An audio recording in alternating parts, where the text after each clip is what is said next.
Hey everyone, welcome back to my channel. In today's video, I will show you how to share Steam games with your friends on PC. Let's get started. First, open the Steam app on your PC and make sure you are logged in to your account. Once you're on your home page, at the top left, click on Steam. After that, select Settings, then click on Family.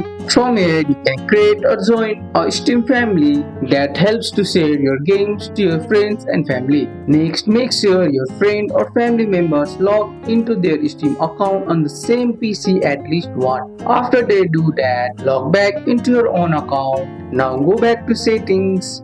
After that, click on family. You will see a list of accounts that have used Steam on your PC. Check the box next to the account you want to share your games with and click OK. From now on, when that person logs into Steam on this computer, they will be able to see and play the games in your library just like they own them. And that's it. That's how you share your Steam games with your friends and family on PC. That's all for today's video, guys.